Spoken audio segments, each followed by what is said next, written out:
Margarita from Sage Studies. Today I am telling you about small stories. The story of Best Present. నిజమైన సంపద. అనగనగా ఒక ఊరిలో రామయ్య అనే పెద్దవారు ఉంటారు. ఆయన అనగనగా ఒక ఊరిలో రామయ్య అని పెద్దవారు ఉండేవారు. ఆయన చాలా సంతోషంగా ఉండేవాడు. పొలం దున్నుకొని ఆయనకు ఒక ఆవు కూడా ఉండేది.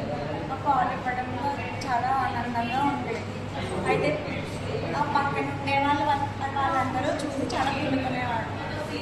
ఫార్మర్ అయినా ఎందుకు ఎంత ఆనందంగా ఉంటున్నాడు, మన దగ్గర ఎంత డబ్బు ఉన్నా సరే ఎందుకు మనం ఆనందంగా ఉండలేకపోతున్నాం అని చాలా ఫీల్ అయ్యారు.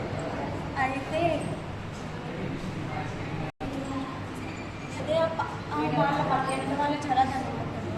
ఆయన ఒక డబ్బు మూటలు ఇచ్చి ఇదిగో ఇది తీసుకుని చాలా సంతోషంగా ఉందా అని చెప్పాడు. అయితే రామయ్య తీసుకొని వెళ్ళి ఇంట్లో పెట్టుకుని ఆ రోజు నుంచి పక్కన పెట్టుకొని పడుకునేవాడు. ఆ రోజు నుంచి చాలా మనస్తృప్తిగా ఉండేది కాదు, నిద్ర పట్టేది కాదు.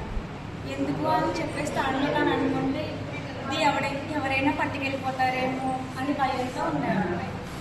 అయితే తనకి తెలిసి వచ్చి ఆ డబ్బు మటుని పక్కన ధనవంతరికి ఇచ్చేసి నాకు ఇది వద్దండి అని చెప్పేసాను. చెప్పిన తర్వాత ఆయన అడిగాడు, ఎందుకు నాకు ఇచ్చేస్తున్నావు అంటే ఇది ఉండడం వల్ల మనశ్శాంతిగా లేదు, ఎవరైనా దొంగతనం చేసేస్తారేమో అని భయంతో రోజు బతుకుతున్నా అని చెప్పేసి అన్నాడు. ఆయన తీసుకొని ఇంటికి వచ్చేసరికి చాలా ఆనందంగా ఉండేవాడు.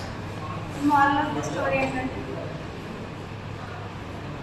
నిజమైన సంతోషం అనేది ఎప్పుడు ఉంటుందంటే మనసు ప్రశాంతతగా ఉండేటప్పుడు ఉంటుంది, ధనంలో